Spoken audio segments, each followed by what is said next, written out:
Okay, great. So, Om Ganana Amtva Ganapatigam Mavamahe Kavim Kavinam Uvashravastamam Jeshtarajam Brahmanam Brahmanaspada Anashunvan Nodibesi Shri Mahaganapataye Namaha Prano Devi Saraswati Vaje Bhirvajinivati Dhinam Avitrevatu Maha Saraswati Namaha Guru Brahma Guru Vishnu Guru Devo Maheshwaraha Guru Sakshat Param Brahma Tasmai Shri Gurave Namaha Guruve Sarvalokanam Vishaye Bhavaroginam Nidhaye Sarva Vidyanam Shri Dakshinamurtaye Namaha गुरुचरणारविन्दाभ्यां नमः देवीं वाचमजनयन्त देवाः तां विश्वरूपा पशवो वदन्ति सा नो मन्दिरेषु मूर्जन्दुहाना धेनुर्वागस्मानुपतिष्ठितैतु व्यासं शक्ते पौत्रमकल्मषं पराशरात्मजं वन्दे श्वतातं तपोनिधिं व्यासाय विष्णुरूपाय व्यासरूपाय विष्णवे नमो वै ब्रह्मनिधये वासिष्ठाय नमो नमः देवीं वाचमजनयन्त देवाः तां विश्वरूपा पशवो वदन्ति सा नो मन्दिरेषु मूर्जन्दुहाना धेनुर्वागस्मानुपतिष्ठितैतु श्रीगुरुभ्यो नमः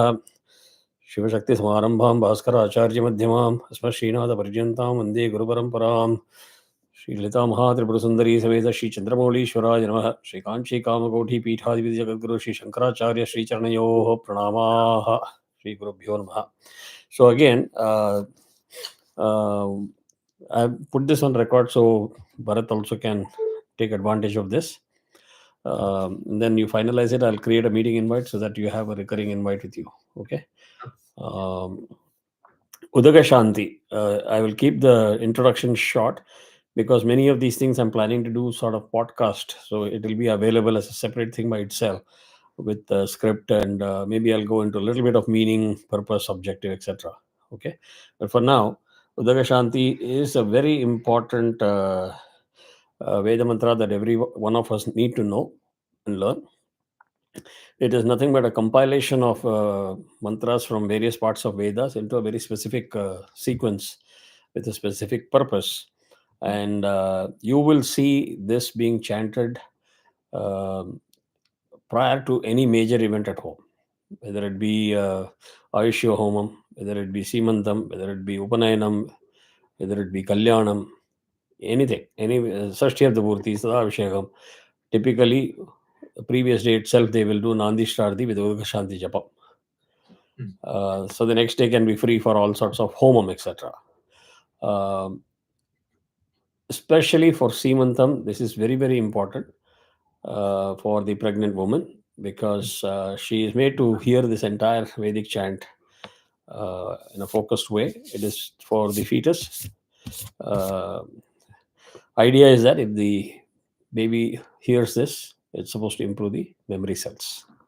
So with that, we'll get straight into the beginning. So if you see the beginning, the first part is Vedharambam, which is typically what we do with Gayatri Mantram and the first line of Vedam for Rigvedam, Yajurvedam, Samavedam, Atharvana Vedam. So with that we start. Then you straight get into Rakshognam. Rakshognam is again very, very important. I think you would have learned this, but nevertheless, we'll start. Okay. Om Bhuh Tatsaviturvarenyam. Om Bhuh Tatsaviturvarenyam. ரெண்டு தான். Bhuh Tatsaviturvarenyam. இதுல தத்ச வந்து இத் heart, மிச்சதெல்லாம் soft. Okay. ஓம் புவஹ भर्गो देवस्य धीमहि. Om Bhuvah Bhargo Devasya Dhimahi. भू भ भर्गो రెండు హార్డ్. భ. Om Bhuvah Bhargo Devasya Dhimahi. ओम सुवह धियो यो नः प्रचोदयात्.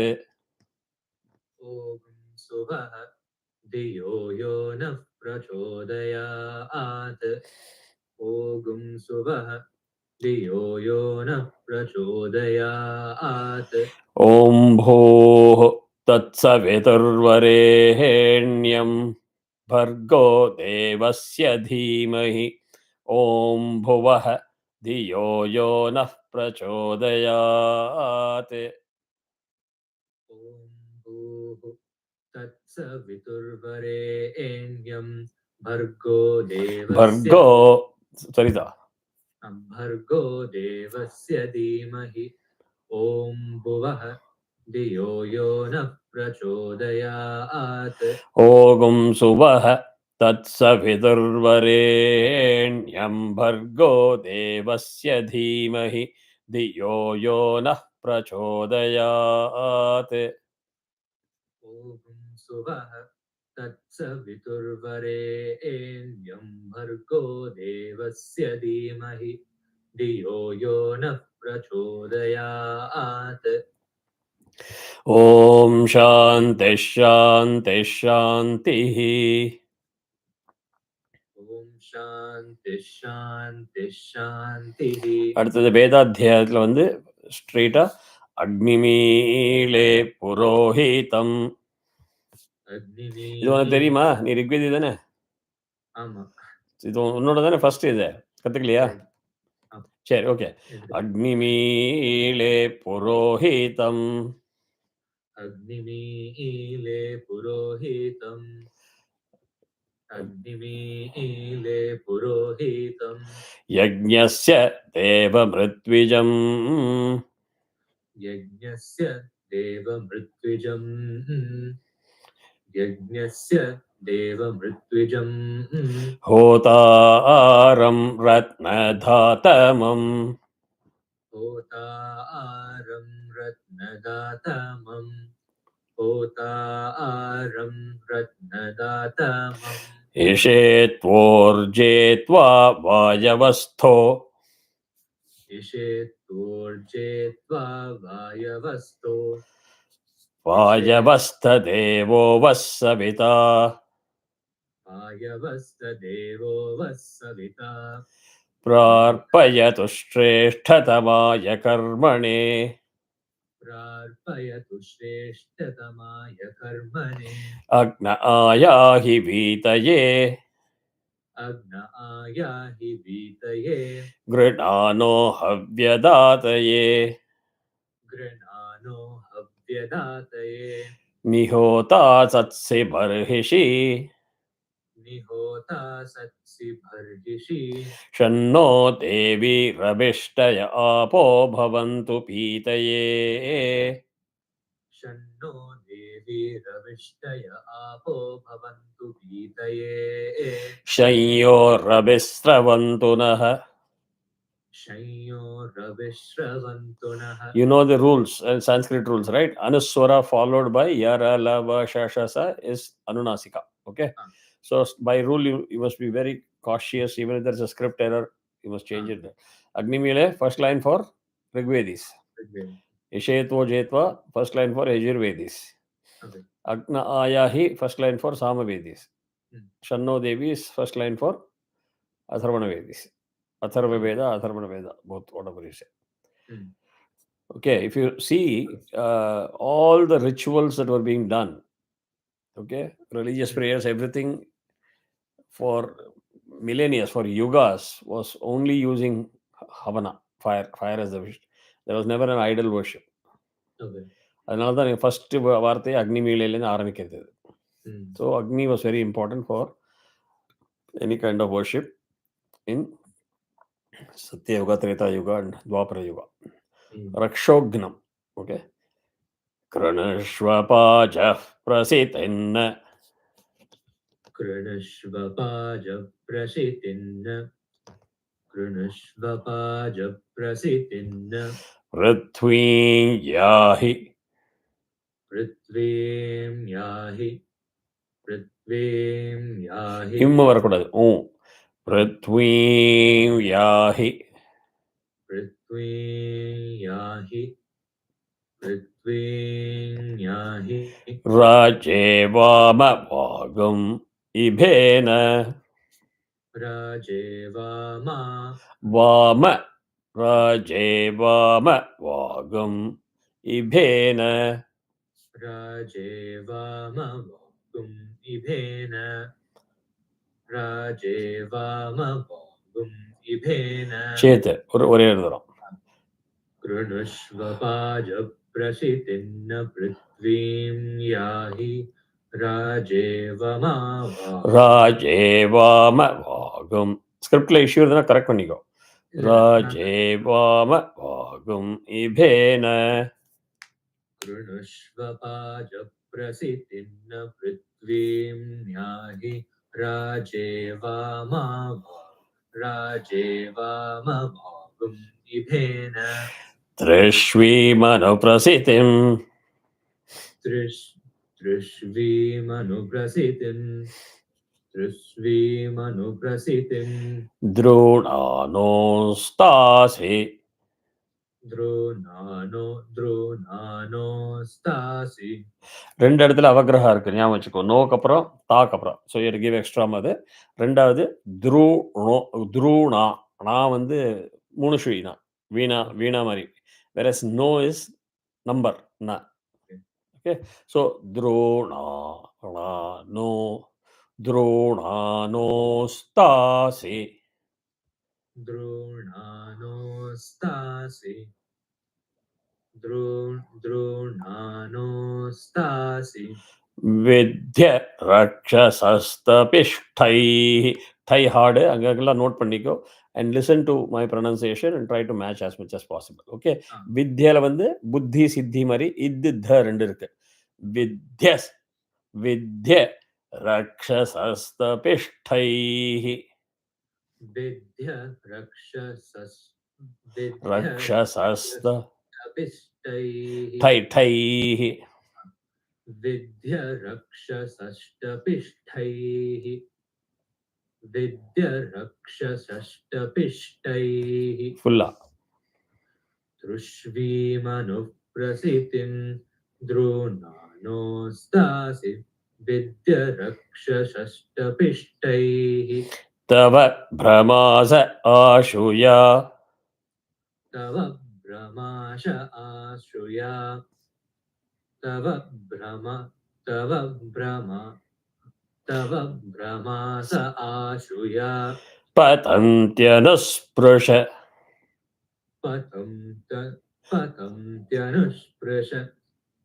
पतन्त्यनुस्पृश धृषताशोषुचानः. दृशताशोषुचानः ஷ धृषताल ஷ சாஃப்ட், ஷோஷு ரெண்டும் ஹார்டு. திருஷதா ஷ வந்து ஃப்ரண்ட் ஆஃப் த மவுத்லேயும் சொன்னா சாஃப்டாக வரும். இங்கே பாரு இப்போ திருஷ ஷ. Versus show, I cone my mouth and I lift my tongue and put it up in the palate. That all Mahaprana Akshara, you'll see it's like hard and okay. So drishata shoshuchanah. दृशता शोषुचानः Correct. दृशता शोषुचानः Full line. तव भ्रमाश आशुया पतन्त्यनुस्पृशत् दृशत शोषुचानः तपोगुष्यग्ने जुह्वा.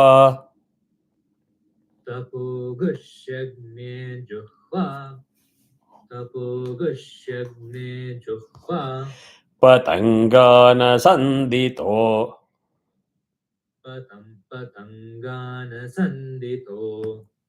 पतङ्गानसन्दितो विसृज विश्वगुल्काः. विसृज विश्वगुल्काः तपोगुष्यग्ने जुह्वा पतङ्गानसन्दितो विसृज विश्वगुल्काः प्रतिस्पशो विसृज. प्रतिस्पशो विसृज तूर्णितमो भवा पायुर्विशो. तूर्णितमो भवा पायुर्विशो तूर्णितमो भवा पायुर्विशो अस्या अदब्धः. अस्या अदब्धः यो नो दूरे अगशगुं सोयो. यो नो दूरे अगशगं सोयो यो नो दूरे अगशगं सोयो. இதுல வந்து அக க வந்து ஹார்ட் ஆகணும். ஓகே, அக ஷ ஷவ் ஹார்ட் ஆகணும். Aghashagam soyodi. Okay. Antyagne ma kishte. अन्त्यग्ने मा किष्टे अन्त्यग्ने मा किष्टे Vyathira dadharshit. व्यतिराददर्शीत् The hard, the soft, the hard. okay Vyathira dadharshit. व्यतिरादधर्षीत् She soft again. Okay. அதெல்லாம் உனக்கு व्यत् ஸ்கிரிப்டில் தெரியறது இல்லையா? So pay ah, attention to that. Should not be ignorant of all that because I can't read the English script and chant, but you're all used to it. So pay attention to hard, soft அந்த இது. சரி, full okay. line. यो नो धूरे अघशगं सोयो अन्त्यग्ने मा किष्टे व्यतिरादधर्षीत् उदग्ने तिष्ठ प्रत्यानुष्वन्य. ஒரு நிமிஷம். I'm trying to see if I can split it further. Okay, we'll see. முடியலன்னா then we'll split it.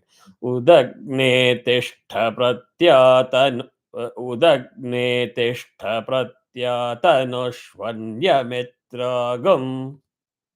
उदग्ने तिष्ठ प्रत्यातनुष्वन्यमित्रागुम् Super.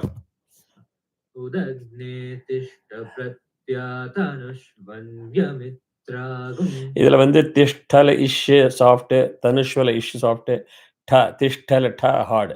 ஓகே. ஓஷதா திக்மஹேதே. எல்லாம் உதாத்தா. ஓஷதா திக் ஓஷதாத் திக்மஹேதே. இத்து இருக்கு, அதுக்கப்புறம் தீ வரும். ஓஷதா திக்மஹேதே. ओषतात्तिग्महेते சேத்.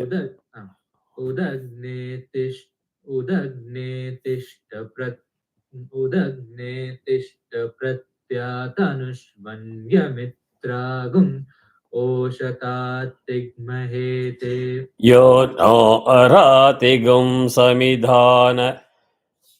यो नो अरातिगुं समिधान यो नो अरातिगुं समिधान சக்ரே நீச்சாதம். चक्रे नीचातम् चक्रे नीचातम् தக்ஷ்யத் அசன்ன சுஷ்கம். दक्ष्यस् தக்ஷ்யத தக்ஷ்யத் அசன்ன.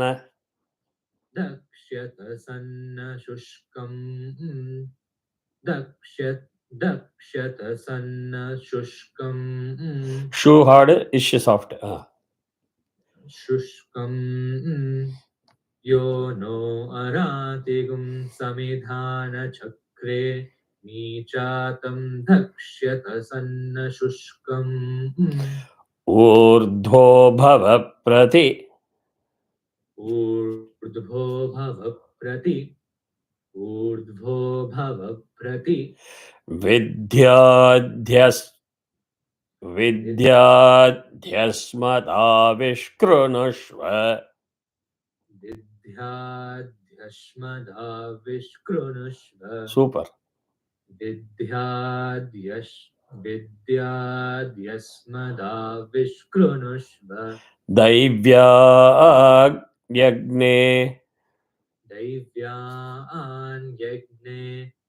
दैव्यान्यग्ने ऊर्ध्वो भव प्रतिविद्याद्यश्मदा विष्कृणुष्व दैव्यान्यग्ने अवस्थिरतनुहि यातु जूनाम्. अवस्थिरातनुहि यातु जूनाम् अवस्थिरातनुहि यातु जूनाम् जामिमजामिं प्रवृणीहि शत्रून्. जामिमजामिं प्रमृणीहि शत्रून् जामिमजामिं प्रमृणीहि शत्रून् अवस्थिरातनुहि यातु जूनाम् जामिमजामिं प्रमृणीहि शत्रून् वेरी गुड. सते जानाति सुमतिं यविष्ठ. सते जानाति सुमतिं न्यविष्ट सुमतिं न्यविष्ट ठ hard. Ish soft. Sate janati sumatim yavishtha. सते जानाति सुमतिं न्यविष्ट सते जानाति सुमतिं न्यविष्ट Ya te brahmane घातुमैरथ. य य इव ते ब्रह्मणे गातुमैरत् य इव ते ब्रह्मणे गातुमै Shit. स ते जानाति सुमतिं विष्टय इव ते ब्रह्मणे गातुमैरत् स ते जानाति सुमतिं य इव ते ब्रह्मणे गातुमैरत् Super. Nanna vandirukku. You have not lost any touch at all.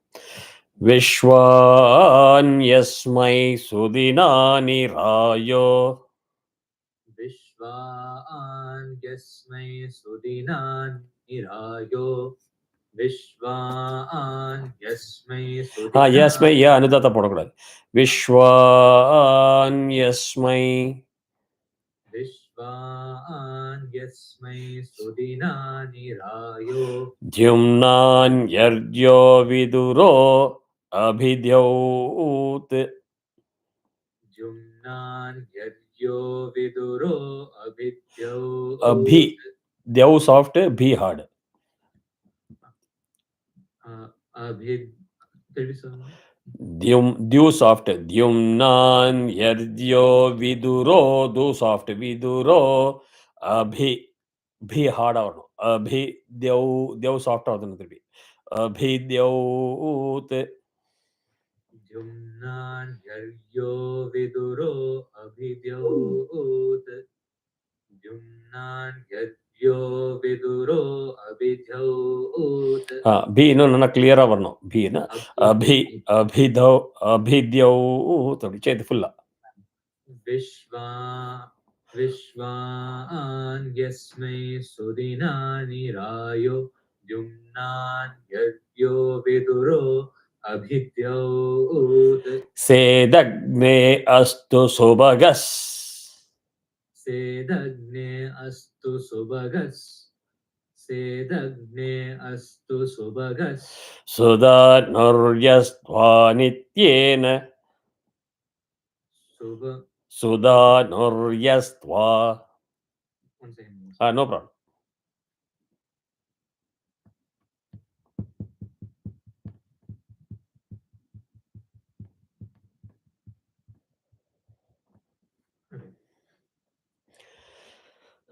Sudanuryastva nityena.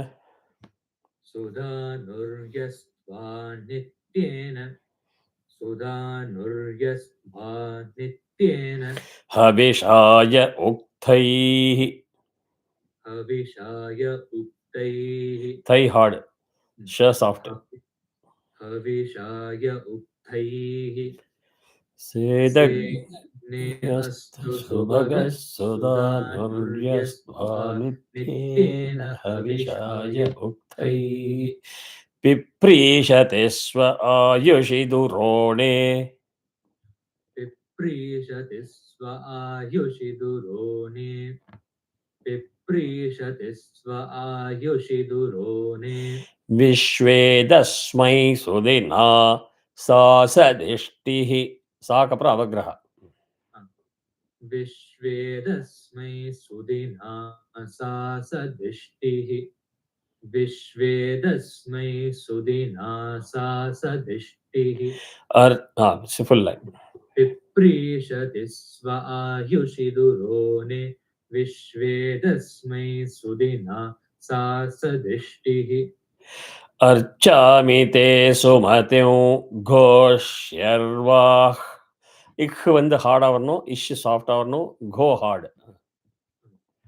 अर्चामि ते सुमतिं घोष्यर्वाक् अर्चामि ते सुमतिं घोष्यर्वाक् सन्ते भावाता जरताम्यङ्गीः सन्ते वाता जरतामि मि मियङ्गिः जरताम्यङ्गी அப்படி सन्ते भावा वाता जरतामियङ्गिः करेक्ट अर्चामि ते सुमतिं घोष्यर्वाक् शन्ते वाता जरतामियङ्गिः ஸ்வஸ்வா இது இன்னொரு 10 நிமிஷம் இருக்கு அதனால அடுத்த 5வது முடிச்சிடலாமா ஸ்வஸ்வாஸ்துவா இப்போ பாரு இஸ்துவா ரெண்டு கிளியரா காதுல விழுந்தா உனக்கு அது மாதிரி கிளியரா எல்லா அர்த்த அர்த்த ஹாஃப் கான்சனன்ட்ஸ் எல்லாம் கிளியரா வரணும் ஓகே நான் வந்து 7:30 கூட I can go until okay it's up to you I don't want to put any pressure we can go to 7. சரி ஸ்வஸ்வாஸ்த்வா சுரதாமர்ஜயே மாஸ்மே स्वश्वास्त्वा सुरतामर्जये मास्मे தா ஹார்டா வரணும் सुरता स्वश्वास्त्वा सुरतामर्जये मास्मे क्षत्राणि धारयेरनुद्योन धारयेरनो அப்படி அந்த மாதிரி क्षत्राणि धारयेरनुद्योन क्षत्राणि धारयेरनुद्योन स्वश्वास्त्वा सुरथामर्जये मास्मे क्षत्राणि धारयेरनुद्योन इह त्वा भूर्याचरेदुपत्मन् इह त्वा भूर्याचरेदुपत्मन् इह त्वा भूर्याचरेदुपत्मन् दोषावस्तर्दीति वागुं समनुद्योन दोषा साफ्ट दोषावस्तर्दीविवागुं समनुद्योन वंडरफुल दोषावस्तर्दीविवागुं समनुद्योन ब्यूटिफुल इह त्वा भूर्याचरेदुपत्मन् दोषावस्तर्दीविवागुं समनुद्योन क्रीडन्तस्त्वा सुमनसः सपे माभि क्रीडन्तस्त्वा सुमनसः सपेमाभि क्रीडन्तस्त्वा सुमनसः सपेमाभि द्युम्नातस्थिवागं सोजनानाम् द्युम्नातष्टिवागुं सोजनानां द्युम्नातष्टिवागुं सोजनानां क्रीडन्तस्त्वा सुमनसः सपेमाभि द्युम्नातष्टिवागुं सोजनानां यस्त्वा स्वश्वः सुहिरण्यो अग्न यस्त्वा स्वश्वः सुहिरण्यो अग्न यस्त्वा स्वश्वः सुहिरण्यो अग्न उपयाति वसुमतारथेन उपयाति वसुमतारतेन उपयाति वसुमतारतेन यस्त्वा स्वश्वः सुहिरण्यो अग्न उपयाति वसुमतारतेन तस्य त्राता भवसि तस्य सखा तस्य त्राता भवसि तस्य सखा तस्य त्राता भवसि तस्य सखा यस्त आतिथ्यमानुषजुजोषत् यस्त मानुषग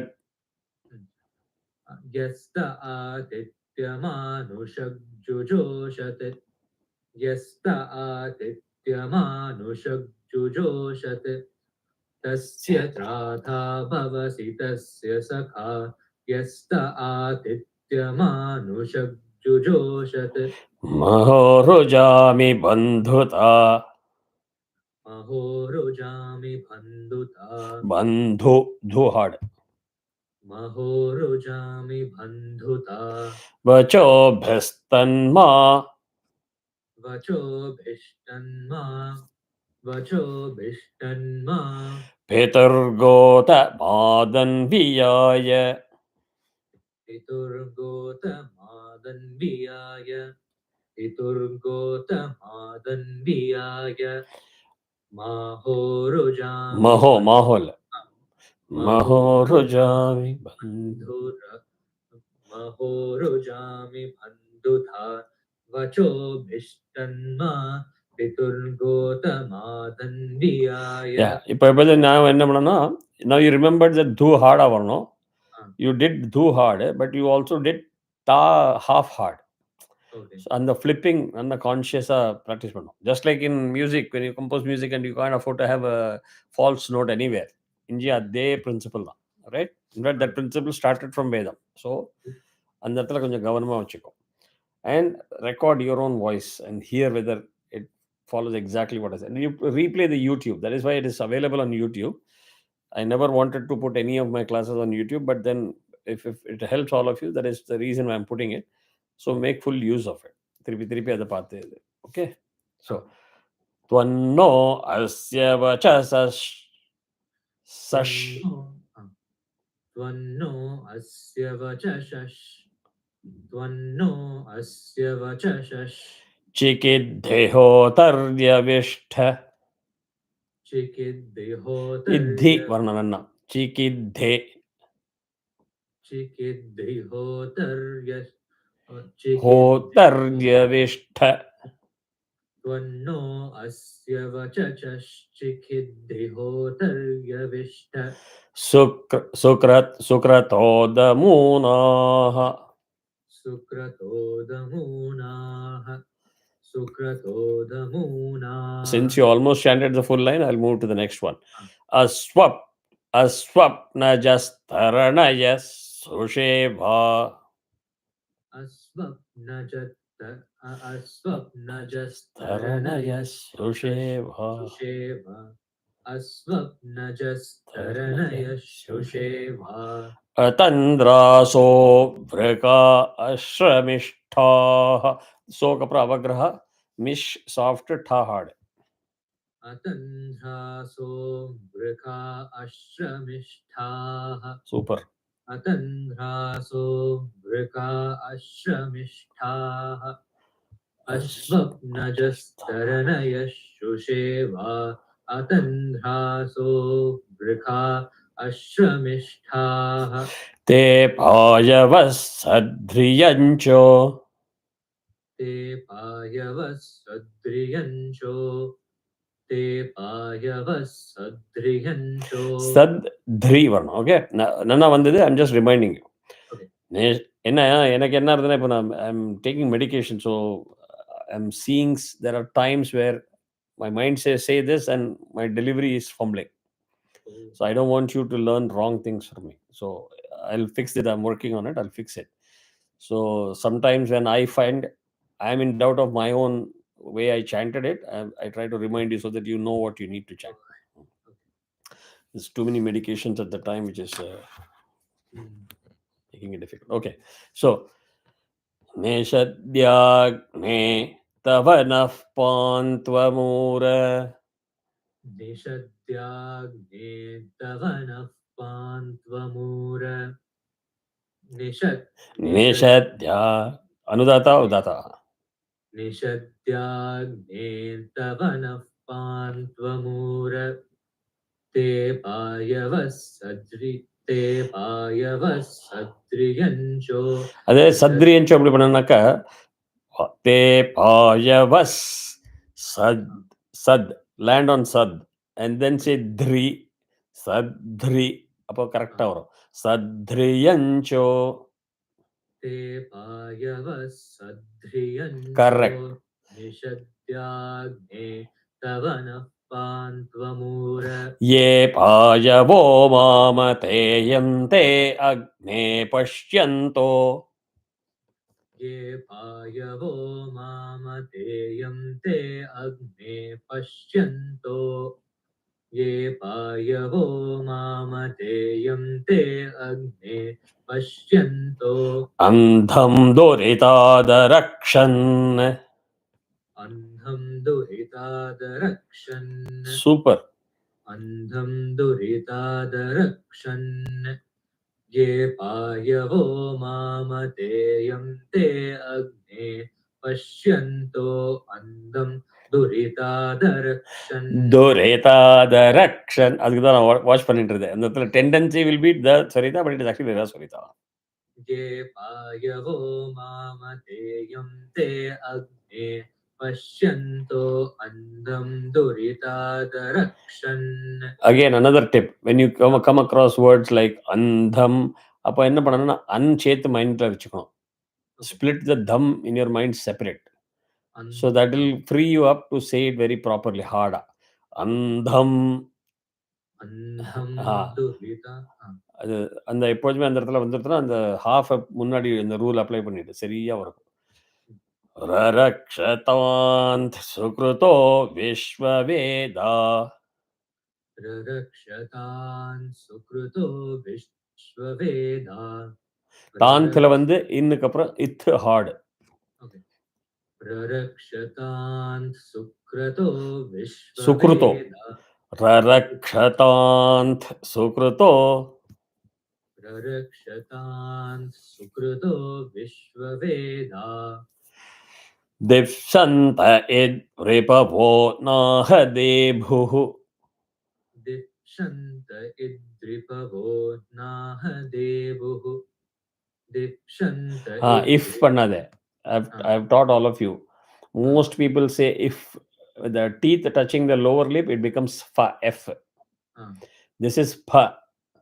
Pa would next. Pa, pha, ba, bha. So pa is pha, not fa.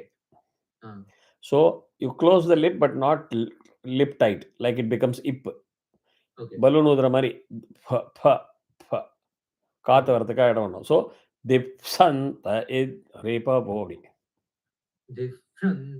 दिक्षन्त इद्रिपवो दिक्षन्त इद्रिपवो नाह देवुः ररक्षतान्त सुकृतो ரரக்ஷதாந்த் ஹாஃப் த வராது.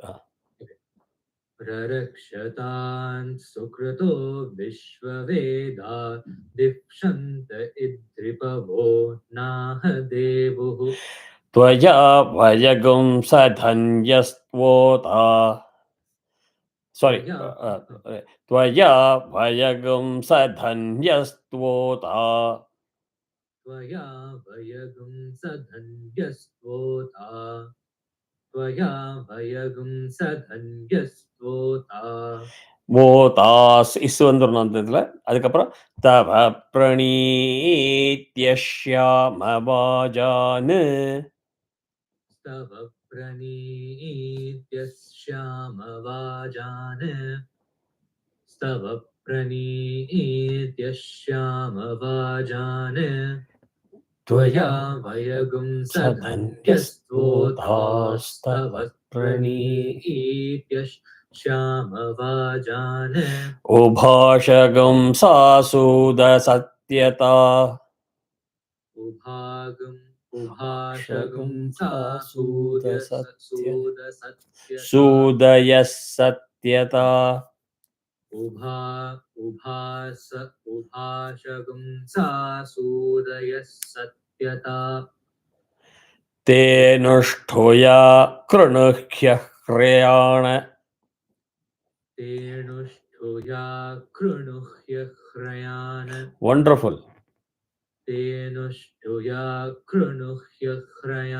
இப்போ பார்த்தியா நீ சூதையில வந்து ஃபர்ஸ்ட் டைம் நான் சொல்லி கொடுக்கறதே I myself forgot whether I said சூதையா or I missed Thaiya.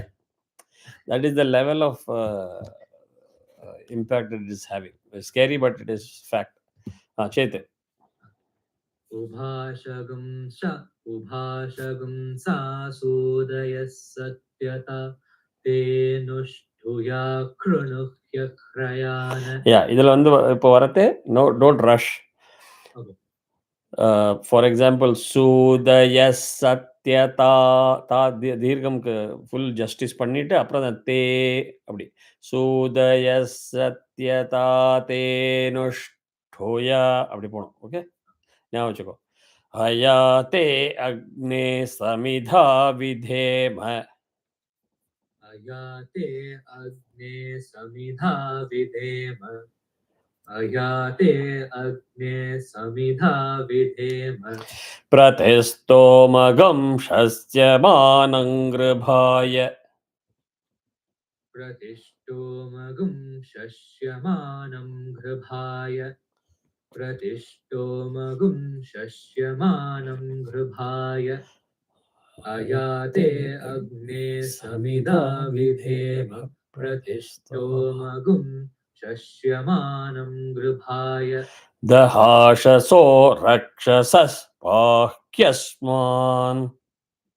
दहाशसो रक्षसस् Sup again. Oh my god, man. நான் இப்படித்தானே தப்பு தப்பா சொல்லி கொடுத்தேன்னா அப்புறம் நீங்க என்னைக்கு கத்துக்கிறது? It is rakshasa. If வரணும், not is. I have to be more careful. दहाशसो रक्षसः पाह्यस्मान्.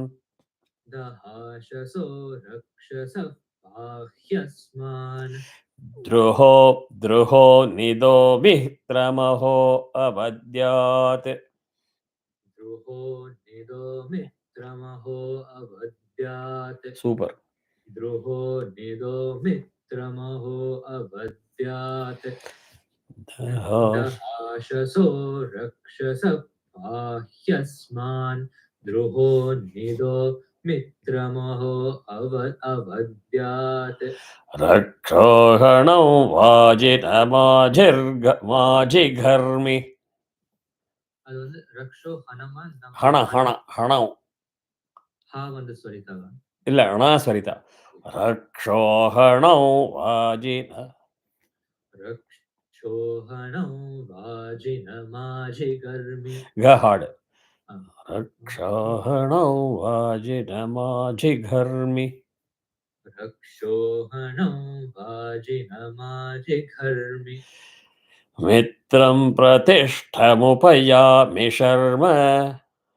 मित्रं प्रतिष्ठमुपयामि मित्रं प्रतिष्ठमुपयामि शर्म मित्रं प्रतिष्ठमुपयामि शर्म. ஸ்கிரிப்ட் தப்பா இருந்ததுன்னா கரெக்ட் பண்ணிக்கோ. ஓகே, சேத். रक्षोहणौ वाजिनमाजिघर्मि. रक्षोहणौ वाजिनमाजिघर्मि मित्रं प्रतिष्ठमुपयामि शर्म शिशानो अग्निक्रतुभिः. शिशानो अग्निक्रतुभिः समिद्धः स नो दिवासरिषः. समिधश्च नोधिवासरिष पातु नक्तम्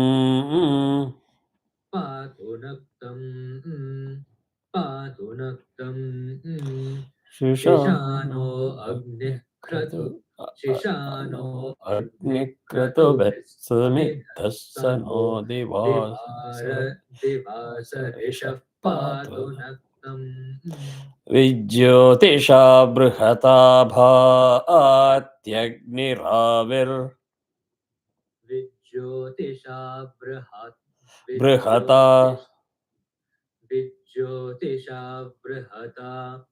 भात्यग्निराविर्. विज्योतिषा बृहता भात्यग्निराविर् विश्वानि कृणते महित्वा. विश्वानि कृणते महित्वा. अगेन ते அவசரப்படக்கூடாது. कृणते ते दीर्घम. विश्वानि कृणते महित्वा. சூப்பர். विज्योतिषा बृहता भात्यग्निराविर्विश्वानि कृणुते महित्वा प्रादेवीर्माया सहते दुरेवाश प्रादेवीर्माया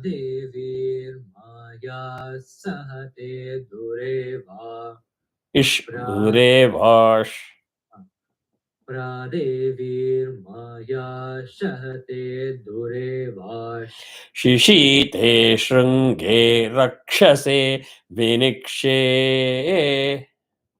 शिशीते शृङ्गे रक्षसे विनिक्षे शिशीते शृङ्गे रक्षसे विनिक्षे हुतस्वानासो दिविशन्त्वग्नेस् इस् मुडियर्ते उतस्वानासो दिविशन्त्वग्नेश् उतस्वानासो दिविशन्त्वग्नेश् तिग्मायुधा रक्षसे हन्तवा उ तिग्मायुधा रक्षसे हन्तवाउ तिग्मायुधा रक्षसे हन्तवाउ Super.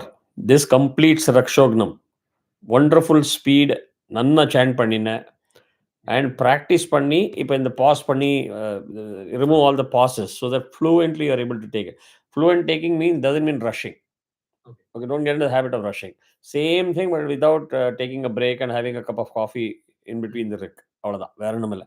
So you must see how to take the grouping, how to take the pace, maintain the pace, dirgham, the bhasha, ka, tha, latyo. Nanna, when I say practice, you don't have to do the whole rick every time you practice. Sometimes you can just say, okay, this line is difficult. I'm just going to pick this word and just hammer that word over and over again till it gets into my system. So practice also be smart practice. The next one is Indra Suktam. Be familiar with the words so that you'll be able to pay. It'll get a little tougher as you get in deeper and deeper. It'll get a little tougher. But if you're familiar with the word, someone says, "Oh, I've heard this. I've heard this. I've read this." That is good. Tell Bharat also. It's a public video. I've not kept it private. So you can say special class college batch அப்படின்னு. So you can see if you're subscribed to my channel, you'll see it there. Bookmark it, chronological order, create your own playlist, add it sincerely to all the playlist. Then you can play it all together. Okay. Sure. So if possible, during the week also, figure it out with Bharat and say, let us practice. Sure. So that way you are all maintaining the same pace. If there are more people in your school, somewhere in your circle, etc., who are able to take off from this level, they can join. It doesn't mean that they have to, but they need to have learned all the suktams, understand the basics of Vedic chanting and all that. பார்த்தேன்னா உங்களுக்கு ஒரு நல்ல ஒரு batch ஆயிடும். So the reason I picked up so much is every alternate week now you have enough to practice. Great. It won't put pressure on you and Bharat. Okay. So Abhivadi சொல்ல பார்க்கலாம். Let me see whether you remember the Abhivadi. இல்லை மறந்து விட்டியா? ಇಲ್ಲ ಅಭಿವಾದಯೇ ಭಾರ್ಗವ ಚವನ ಆಪ್ನೋಬಾನ ಔರಭ ಚಾಮಧನ್ಯ ಪಂಚಾರಿಷಯ ಪ್ರವರಾನ್ವಿತ ಶಿವಶ್ರಗೋತ್ರ ಆಶ್ಲಾಜನ ಶ್ರೂತ್ರ ರಿಕ್ಷಾಕ ಅಧ್ಯಾಯ ಶ್ರೀ ಹರಿಶಂಕರ್ ಶರ್ಮಾ ಹಂಭೋ ವಿವಾದಯೇ ರವಿಶಂಕರ್ ಶರ್ಮಾ ಅದಾನೆ. Ravishankar Sharma Dirgashwan Bhava Soumya. Very pleased with the way you chanted today. Nice, cool, wonderful chanting. Thank you, ma'am. Keep it up. I'm very happy you picked it up again. Take care. Ma'am, Bye. I had a question. தாத்தாவும் சொல்லியிருந்தாரு நீங்களும் வந்து morning post பண்ணிருந்தீங்க சனியோட movement ஐ tent really understand அது என்ன ஆகுது. Shani Devata. Shani is moving from Kumbha Rashi to Meena Rashi. Okay. After I think it's about 116 years. It's Okay. a major movement to a different Rashi. Rashi means constellation. Okay. So what happens is, depending on which house in your horoscope or the astrology chart Shani is, it would have, like for people like us in Kumbha Rashi, we are all relieved. We are going through 7.5 years. Ernaad Shani Chulva, North la Sade Satin Chulva. So first 5 years have passed. Now we are in the tail end of the 2.5 years. But it's a positive sign. So people who are in Meena Rashi now need to be watchful. they need to do all the prayashchitam, etc., and worship, so to neutralize the effect. Shani, as much as it's a scary Bhagavan, rewards people who work hard. So there are people who work hard and say, oh no, God is not kind on me, God is not paying attention to me, so I'm not going to do it anymore. Then you're messed up. I never believe in that. I never believe saying, okay, I prayed for you, so you give me this back today. I'm going to do some puja for you, so you give me best marks tomorrow in the exams. It doesn't work like that. You got to have the faith and do your hard work regardless of results. That is what the essence of Gita is. Karmanyeva adhikar essence சொல்றதே அதோட பர்பஸே அதான். நீ உன் டியூட்டியை பண்ணிட்டு don't expect and do things based on the results that you expect. Because God's creation, God will decide when you deserve what. And the belief system இருக்கணும். So those who worked hard for all the 5 years or more, they will see rewards showing up now. Those who didn't, maybe they'll get impacted negatively a little bit. அவ்வளோதான். But அதுக்குங்கிறதுக்கு பூஜை பண்ணணும். இந்த இப்போ சையோ தேவி ரவிஷ்ட அது வந்து சனி பகவானுக்கு தான். அதை சேண்ட் பண்ணலாம், டெய்லி ஜபம் பண்ணலாம், ஹனுமான் சாலிசா படிக்கலாம். And it is believed that if you are a very powerful Shiva Bhakta, you chant Rudram, Rudrakramam, Rudraganam, or best ஒன்றுமே தெரியாத வேதம் தெரியாதுன்னா சிவதாண்டவ ஸ்தோத்திரம். You chant Shivatandava Stotram, who do Ekavar Rudrabhishekam, whatever it is. So as long as Shiva is on your side, Shani Bhagavan also doesn't dare to hurt you more. So I take things at face value and I do what I need to do rather than asking too many questions. But because it is major movement, I mean, he was camping in Kumbharashi for years. And if you take 116 years, it shows once in a lifetime, your lifetime. Right. So before he makes the next move, I don't know whether I'm going to be there or not. Maybe you're also not going to be there at that time. So deal with those things carefully without asking questions. Okay. So that is why I share the Shivatandava Stotram YouTube video also. I have taught Shivatandava Stotram in my class. என்னோட Vedic Sampradaya piece by piece எல்லாம் இருக்கும் video if you go through the videos. Yeah. All right. I know you have to go. Thank you so much. Take care. Bye.